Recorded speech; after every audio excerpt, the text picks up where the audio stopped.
Hello friends, welcome to Commerce Flix. Friends, आज हम पढ़ने जा रहे हैं क्लास 12 का chapter number third, matrix.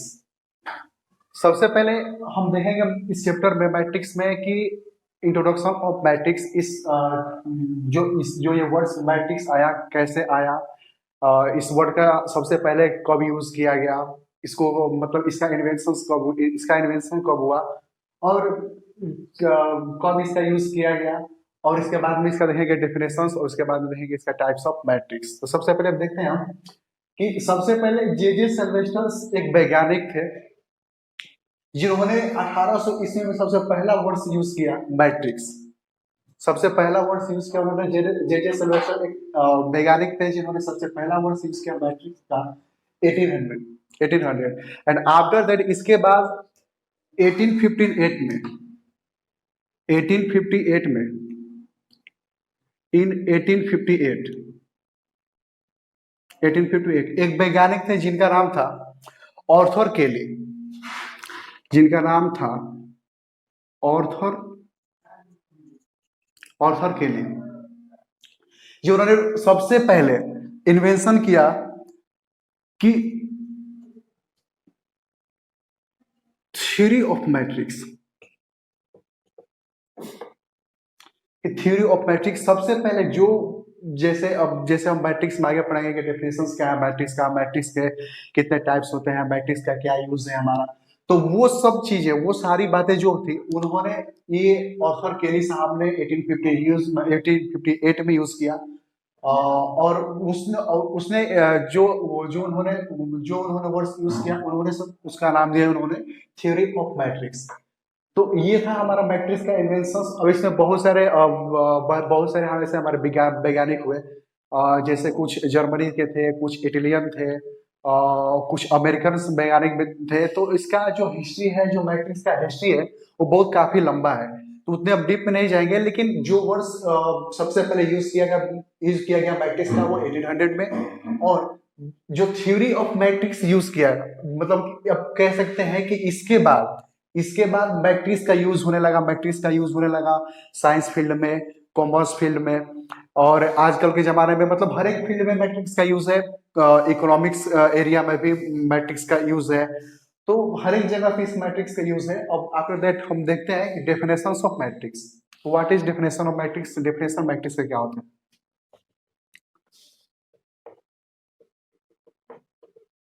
Definitions of matrix.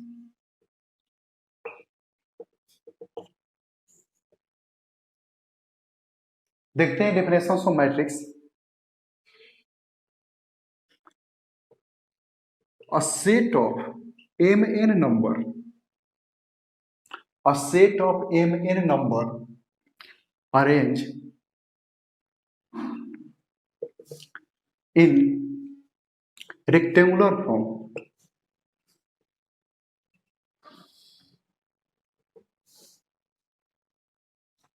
array having m rows and n columns. It's called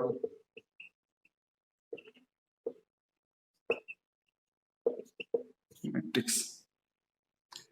कहने का मतलब ये है कि वो सेट, एक ऐसा सेट जो एम एन नंबर में अरेंज किया गया हो, जिस एम एन नंबर में रेक्टेंगुलर फॉर्म में उसको अरेंज किया गया हो। एरी मतलब एरी मींस अरेंज, एरी एरी का एक सिंपल ही बड़ा ही शॉर्ट वर्ड से अरेंज मींस इसका अरेंज होता है। तो कहने का मतलब ये कि एक ऐसा सेट जो एम एन नंबर का हो और उसको अरेंज किया जाए रेक्टेंगुलर फॉर्म में, जिसका एम जो वर्ड्स हो, एम जो हो उसे रो से डिनोट किया जाए, और जो एन है उसे कॉलम से डिनोट किया जाए, उसे हम कह सकते हैं मैट्रिक्स। अब देखते हैं कि मैथमेटिकल फॉर्म या जनरल फॉर्म्स क्या होता है मैट्रिक्स का। Generally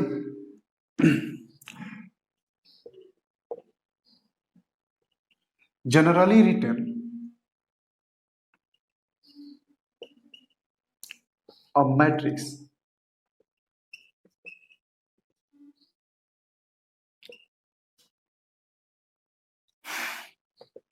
A11, A12, A1, A3 A1 N, A21 A22 A23 A2N, A31 A32 A33 A3N, and so on. जैसे हम आगे बढ़ते हैं यहाँ से, A1N, A2N, after that A3N, and last one is AMN. ये हमारा जनरल फॉर्म ऑफ मैट्रिक्स को लिख देगा। ठीक है, अब आगे देखते हैं हम कि मैट्रिक्स को डिनोट्स कैसे करते हैं। देखिए,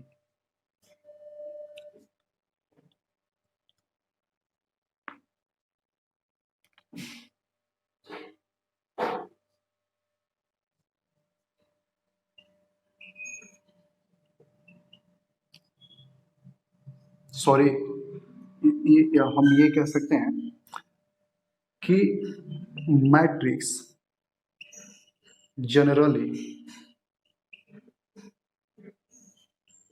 denoted by capital A, capital B, capital C, या फिर capital X, capital Y and capital Z।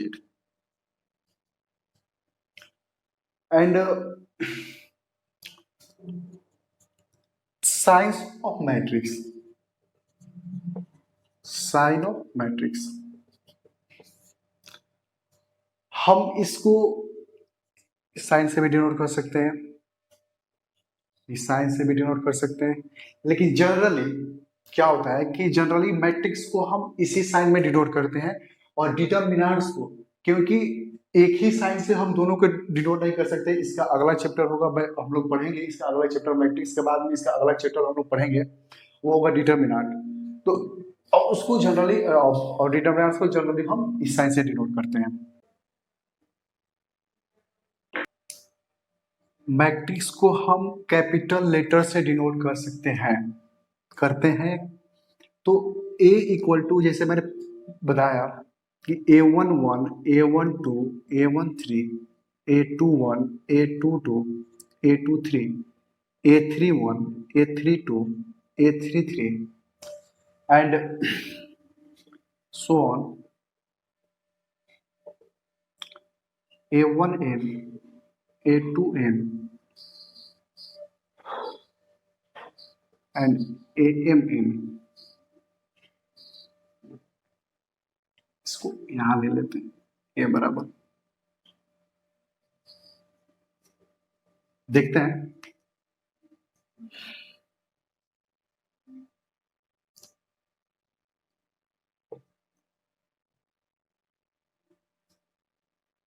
Above representations of matrix, इसको अलग फॉर्म में हम प्रेजेंट कर सकते हैं कि एबव रिप्रेजेंटेशंस,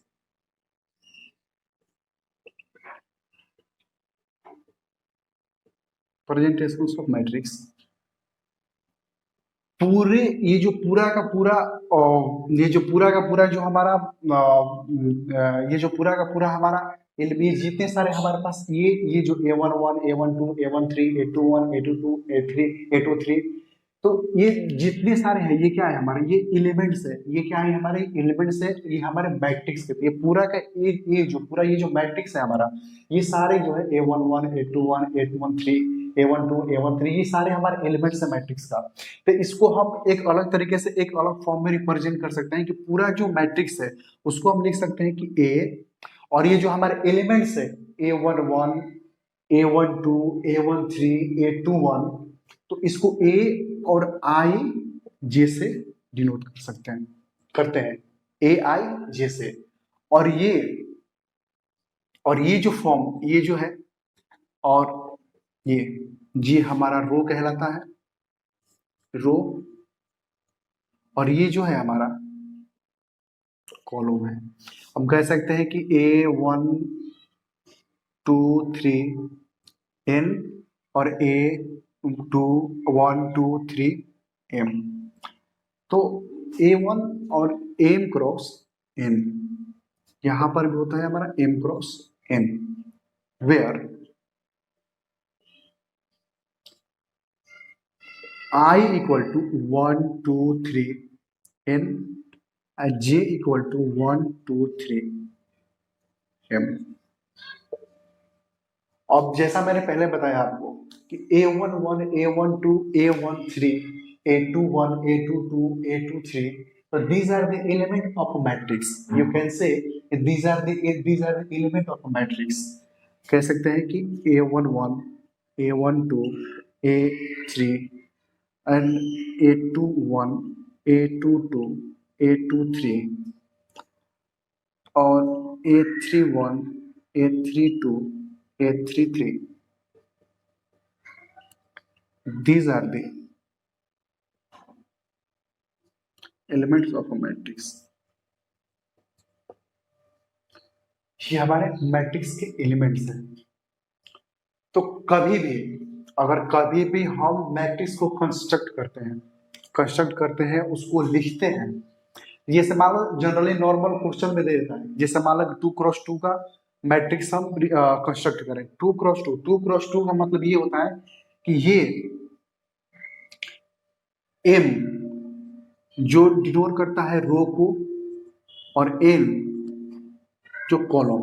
तो कोई भी मैट्रिक्स हम कंस्ट्रक्ट करते हैं तो सबसे पहला जो होगा वो रो और दूसरा क्या होगा कॉलम। सबसे पहले अगर क्वेश्चन में कहता है, नॉर्मल जनरली को सिंपल क्वेश्चन ले लो कि सिंपल क्वेश्चन में कहता है कि हम 2x2 का मैट्रिक्स कंस्ट्रक्ट करें। अगर 2x2 का मैट्रिक्स कंस्ट्रक्ट करने के लिए बोलता है तो इसका मतलब वो क्या है रहा क्वेश्चन में कि 2x2 का मतलब कि 2 रो और 2 कॉलम होने चाहिए उसमें। जैसे मान लो कि अगर हम 2x2 का मैट्रिक्स अगर कंस्ट्रक्ट करते हैं तो इसका मतलब क्या है कि 2 रो और 2 कॉलम होने चाहिए उसमें। तो 2 रो का मतलब क्या होता है कि A11 A12 और A21 A22। हमारे पास रो कितने हैं, रो 1 और रो 2, R1 R2। कॉलम कितने हैं हमारे पास, 2, C1 एंड C2। तो ये रो और ये कॉलम 2x2 के फॉर्म है मैट्रिक्स। तो ये हमारा फॉर्म्स क्या आ जाएगा 2x2 का मैट्रिक्स। ऐसे ही जनरली जैसे देख लो, अगर कहता है कि 3x2 का मैट्रिक्स आप कंस्ट्रक्ट करिए, तो 3x2 का मैट्रिक्स कंस्ट्रक्ट करने के लिए बोलता है तो उसमें क्या होगा, सबसे पहले 3 मतलब क्या होना चाहिए, रो कितने होंगे 3 और कॉलम्स कितना होगा उसमें 2, रो 3 और कॉलम्स कितने होंगे 2। तो अगर उसको हम कंस्ट्रक्ट करते हैं तो देखते हैं कि यहाँ पे रो हमारे पास 3 होने चाहिए, A11 A12 A13 A21 A22, sorry रो 2 होने चाहिए, रो 3 होने चाहिए और कॉलम 2 होने चाहिए। तो A31 और A32, रो कितने हमारे पास 3, R1 R2 R3, कॉलम कितने हमारे पास 2, C1 and C2। Please note down.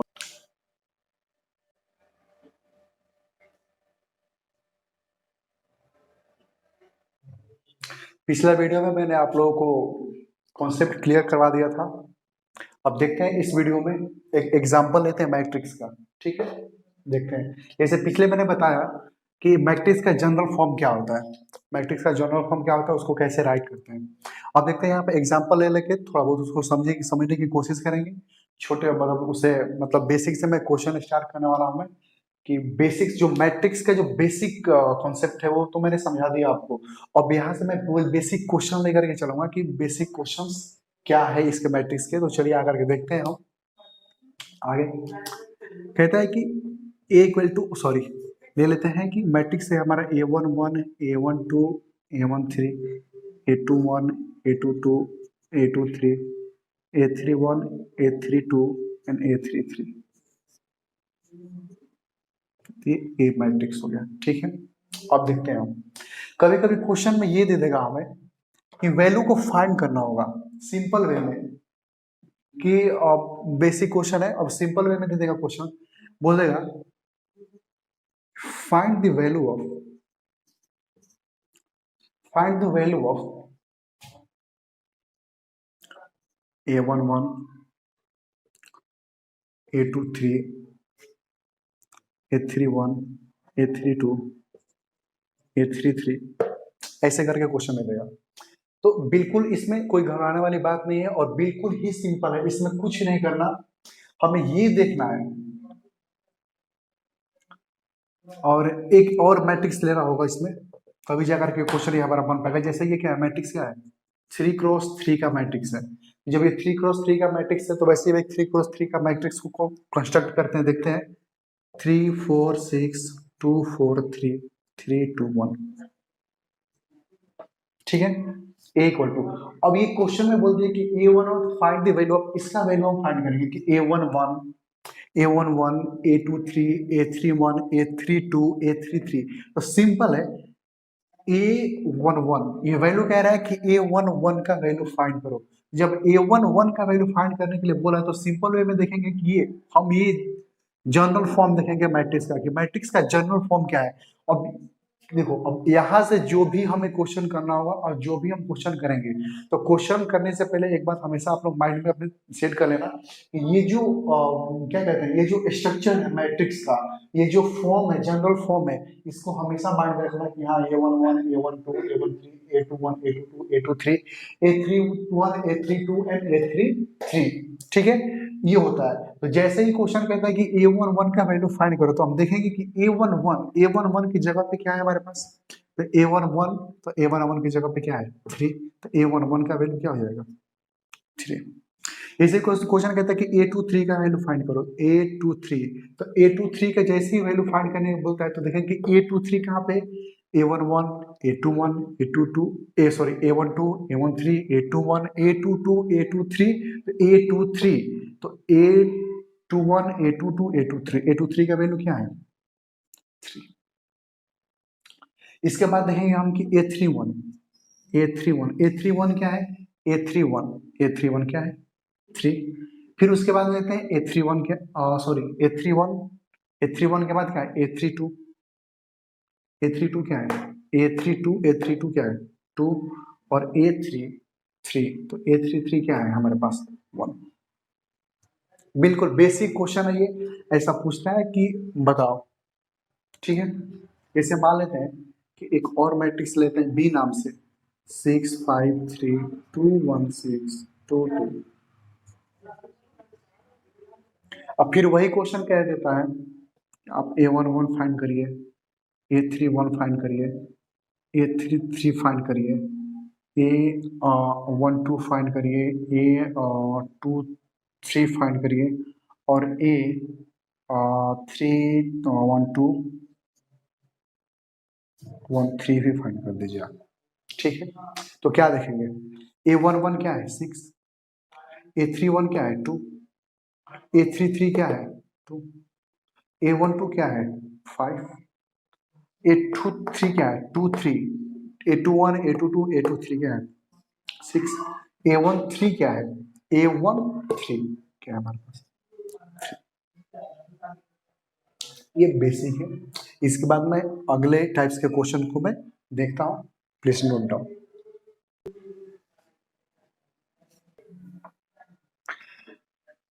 एक क्वेश्चन है, क्वेश्चन कहता है कि construct the matrix, construct the matrix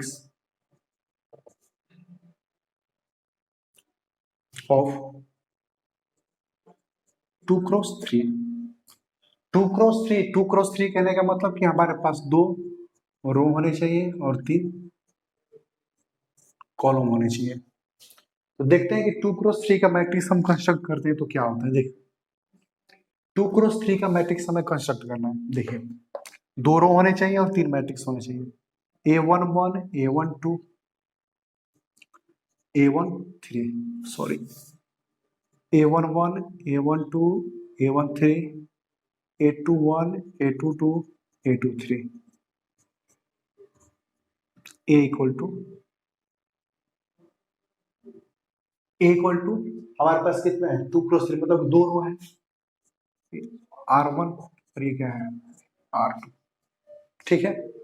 और कॉलम कितने हमारे पास 3 है, C1 C2 एंड C3, और मैट्रिक्स क्या है 2x3 ऑर्डर में। 2x3 ऑर्डर्स में हमारे पास ये मैट्रिक्स है, ठीक है। अब देखते हैं कि कुछ इक्वेशंस गिवन रहता है, कुछ इक्वेशन गिवन रहता है और उसका वैल्यू को हम फाइंड करना होता है। दे रहा है कि फाइंड द वैल्यू ऑफ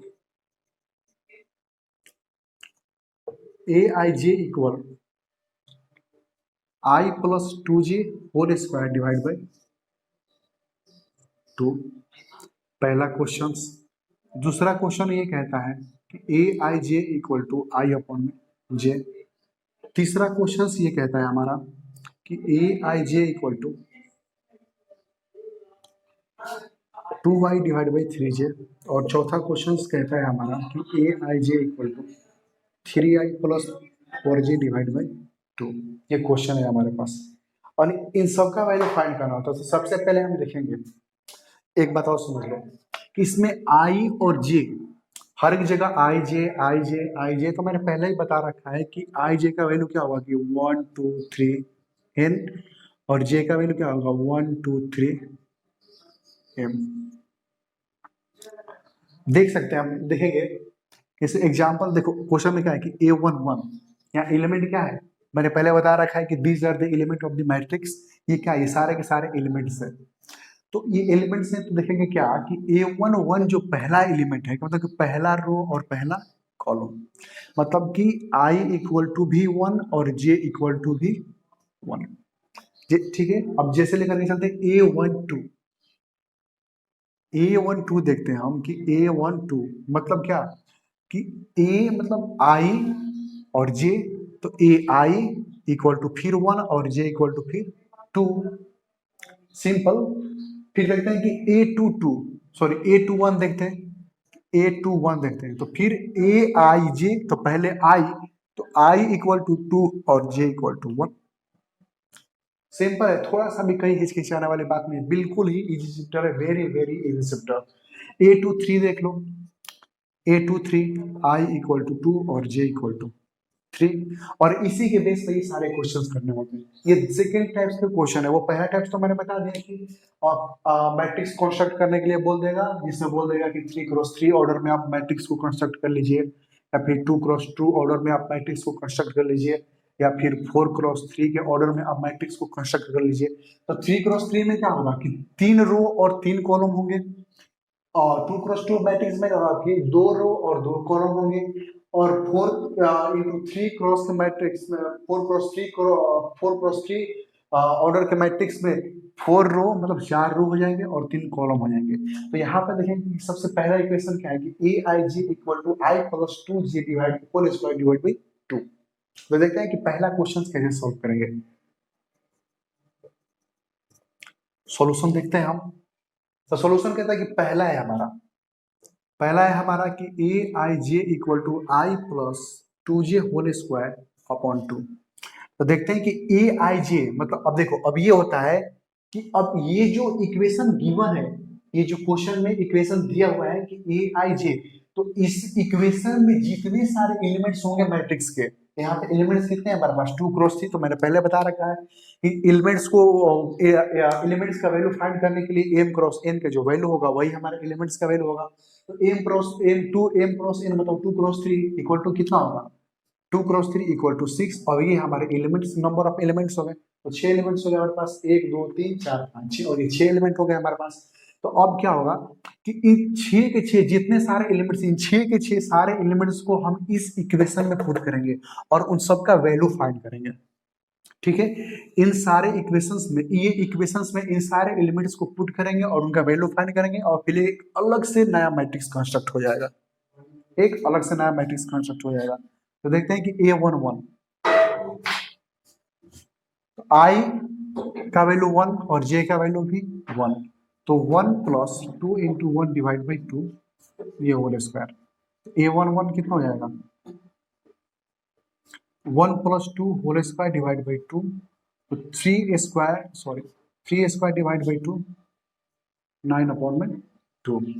फिर देखेंगे यही A12 के साथ, A12 के साथ देखेंगे, तो A12 के साथ देखेंगे तो I का वैल्यू 1 और J का वैल्यू 2, तो I 1 और J का value 2 into 2 whole square divide by 2,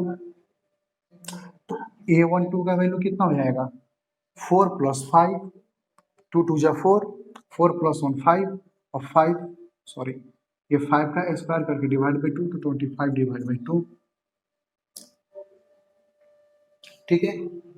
और A13 देखते हैं हम, फिर हम A13, तो A13 का वैल्यू क्या हो जाएगा कि 1 I का मतलब 1 + 2 × 3 होल स्क्वायर डिवाइड बाई 2। तो A13 का वैल्यू क्या हो जाएगा कि 1 3 2 या 6 + 1 7 तो 7 का स्क्वायर करके डिवाइड बाई 2 कर दो तो 49 डिवाइड बाई 2। क्या दिक्कत है A13। फिर वैसे ही सेम A21 का देखेंगे। A21 तो A21 को जब हम देखते हैं कि A21 ये हमारे सारे क्वेश्चन है, ये हमारे ये नहीं है, इससे कोई मतलब नहीं है। ये नीचे हम देखेंगे A21 देखो A11 हमने सॉल्व किया, A12 सॉल्व किया, A13 सॉल्व किया, अब A21 पर हम आ गए A21 पर।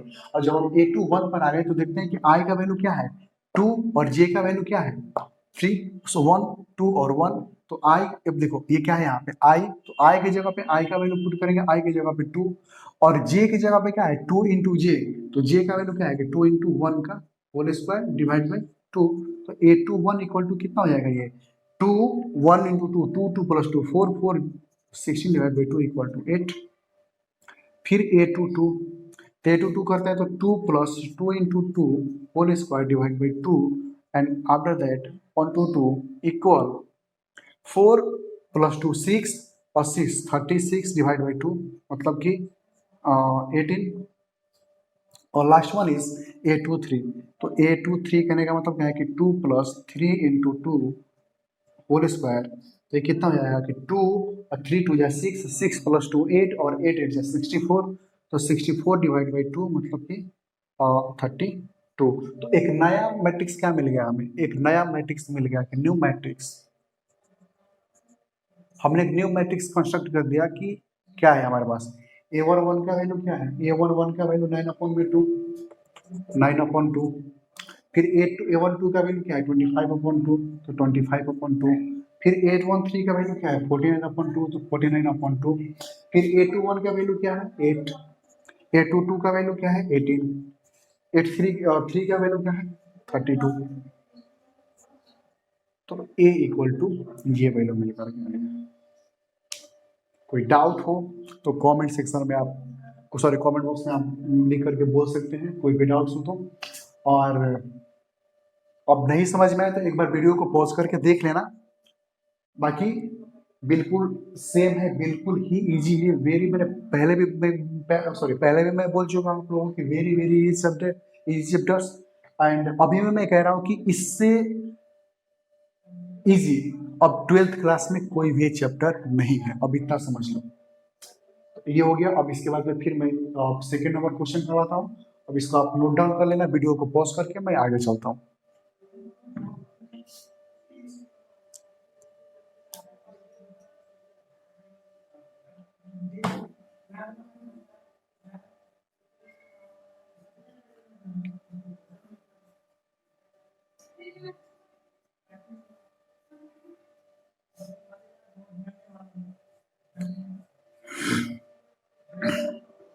कि दूसरा क्वेश्चन क्या है, दूसरा नंबर क्वेश्चन है कि A i j = I/J। तो A11 का वैल्यू क्या हो जाएगा कि 1/1 = 1। A12 का वैल्यू क्या हो जाएगा 1/2 क्योंकि I का वैल्यू 1 और J का वैल्यू 2। तो I की जगह पे I हमने पुट किया और J की जगह पे हमने J का वैल्यू पुट किया। बिल्कुल सिंपल है। A12 = 1/2। A13 क्या हो जाएगा कि 1/3। वैसे ही A21 क्या हो जाएगा कि 2 डिवाइड बाई 1 = 2 और A22 क्या हो जाएगा 2 डिवाइड बाई 2 = 1 और A23 कितना हो जाएगा 2 डिवाइड बाई 3। सिंपल है। तो मैट्रिक्स क्या हो जाएगा हमारा कि A = क्या हो जाएगा, एक मैट्रिक्स कितना क्या बन जाएगा कि 1, एक मैट्रिक्स क्या 1 आ गया 1/2 आ गया 1/3 आ गया 2 आ गया 1 आ गया 2/3 आ गया। सिंपल, बिल्कुल कोई भी हिचकिच वाली बात नहीं, बिल्कुल इजी है। आप देख सकते हो देखो कुछ भी नहीं है। जो इक्वेशन गिवन है क्वेश्चन में उसी पर हम अपना I और J का वैल्यू पुट करके और इस इक्वेशन को सॉल्व करके अपना वैल्यू फाइंड कर लेंगे। बिल्कुल इजी, वेरी वेरी इजी। इससे ज्यादा कुछ भी इजी नहीं है। बिल्कुल। अब देखो तीसरा क्वेश्चन क्या है, अब इसको मैं रफ कर देता हूँ। दूसरा नंबर क्वेश्चन को भी आप देख लेना, और बिल्कुल ये बुक्स का ही क्वेश्चन, आई थिंक मुझे याद नहीं, लेकिन मुझे लगता है कि ये बुक एनसीईआरटी के बुक्स का ही क्वेश्चन है।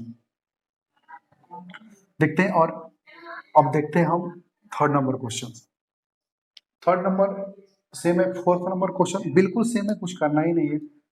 थर्ड नंबर क्वेश्चन क्या कहता है? थर्ड नंबर क्वेश्चन कहते हैं कि a i j equal to 2i divide by 3j। 3j a one one, तो 2 into 1 और 3 into 1 इक्वल टू 2/3। A12 तो 1 into 2, sorry 2 into 1 divide by 3 into 2, तो 2/6 इक्वल टू 1/3। ए यहाँ पे देखते हैं कि A13 तो मतलब कि क्या हुआ, 2 into 1 डिवाइड बाई 2 into 3, 2/6, 1/3। यहाँ पर भी सेम, सॉरी 3 है यहाँ पे, तो 3 into 3 हो जाएगा, तो 2/9। फिर देखते हैं कि A21 का वैल्यू क्या हो जाएगा। A21 का वैल्यू, आई का वैल्यू 2 और जे का वैल्यू ये, तो 2 into 2 डिवाइड बाई 1 into 3, 4/3। और A22 का वैल्यू कितना हो जाएगा कि 2 into 2 डिवाइड बाई 3 into 2, 4/6 और 2/3। और A23 का वैल्यू क्या हो जाएगा कि 2 into 2 डिवाइड बाई 3 into 3, तो 4/9। तो एक नया मैट्रिक्स क्या हो जाएगा, कंस्ट्रक्ट करेंगे कि A इक्वल टू 2/3, 1/3, 2/9, 2/3, 1/3, 2/9, फिर 4/3, 2/3, 4/3, 2/3, 4/9। ये हमारा एक नया मैट्रिक्स क्रिएट होगा।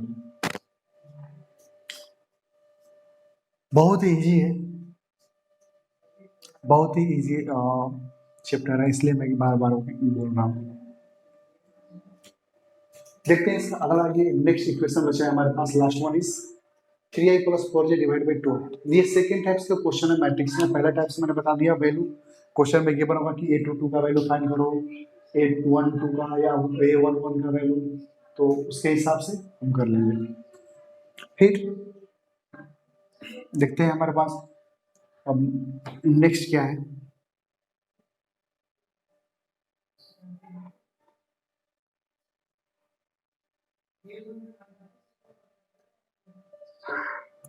नेक्स्ट है हमारे पास फोर्थ नंबर क्वेश्चन है कि A(i(j equal to 3i + 4j divide by 2। तो वही सेम कहानी कि A11 का वैल्यू, एक बात हमेशा ध्यान रखना कि 2 × 3 के ऑर्डर में मैट्रिक्स हमने कंस्ट्रक्ट किया है। अगर यहाँ पर इस क्वेश्चन में बोल दिया होता कि हमें 3 × 3 के ऑर्डर में मैट्रिक्स कंस्ट्रक्ट करना है, तो अगर हमारे पास 3 × 3 के ऑर्डर में भी अगर हमारे पास मैट्रिक्स होता, तो उसमें हमारे एलिमेंट्स कितने होते, 3 × 3 × 9। तो उसमें जितने सारे एलिमेंट होते, जैसे यहाँ पे अब 3 × 3 का करते, तो यहाँ पर भी आता 3 1, 3 2 और 3 3, तो ये 9 एलिमेंट्स हो जाते हैं हमारे पास। और इन 9 एलिमेंट्स को हम बारी बारी से इस इक्वेशन में पुट करके अपना वैल्यू को फाइंड करते हैं। इसमें 6 है, तो इसमें हम 6 को ही हम पुट कर रहे हैं। अगर यहाँ पे 9 होता, तो उसमें से 9, जितने सारे 9 के 9 एलिमेंट्स को बारी बारी से पुट करके वहां पे आंसर निकालते, तब जाकर के एक नया मैट्रिक्स को कंस्ट्रक्ट करते। ये वैल्यू हमेशा, ये बात हमेशा याद रखना। ये वर्किंग तो नहीं, तो कहीं पे बच्चा, बहुत सारे बच्चे कंफ्यूजन, मतलब कंफ्यूजन में आ जाते हैं और गलती कर बैठते हैं कि वो क्या करेंगे कि जैसे ये क्वेश्चन मैंने दिया है, इक्वेशन है कि i + 2j whole square divide by 2, तो क्या करेंगे कि A11 का वैल्यू पुट करके आगे आंसर, हाँ अब चलते हैं। अब क्या करेंगे कि दूसरे वाले में इस 2 को पुट कर देंगे, फिर तीसरे वाले में A13 को पुट कर देंगे, फिर चौथे वाले को A21 को पुट करके ऐसे ऐसे निकल जाते हैं। तो वहां पे बहुत प्रॉब्लम थी, इसलिए मैं बारी बारी से समझा रहा हूँ कि जितने सारे एलिमेंट्स होंगे, उन सारे एलिमेंट को हम बारी बारी से इस इक्वेशन में रखेंगे, और इक्वेशन में पुट करने के बाद में वैल्यू निकालेंगे बारी बारी से सारे एलिमेंट्स का, और उसके बाद में एक नया मैट्रिक्स हम कंस्ट्रक्ट करेंगे। बात समझने की कोशिश करना आप लोग। तो जैसे देख लो यहाँ पे A11 है, तो A11 है तो सिंपल है, A1 i का वैल्यू भी 1 और j का वैल्यू भी 1, तो 3 × i + 4 × i डिवाइड बाई 2 कितना आएगा, 3 + 1 7, 4 डिवाइड बाई 2 7/2। उसी तरीके से A12 मतलब कि i का वैल्यू 1 और ये डिवाइड बाई 2, तो 3 8 + 11 11/2। और A13 मतलब कि 1 × 3 + में 4 इंटू 3 डिवाइड बाई, तो 15 डिवाइड बाई 2। उसी तरीके से A21 को पुट करेंगे, A21 को पुट करेंगे तो जैसे A21 को हम पुट करते हैं तो I का वैल्यू 2, 3 इंटू 2 प्लस में 4 इंटू आई डिवाइड बाई 2, तो 6 प्लस 4 10 और डिवाइड बाई 2 इक्वल टू 5।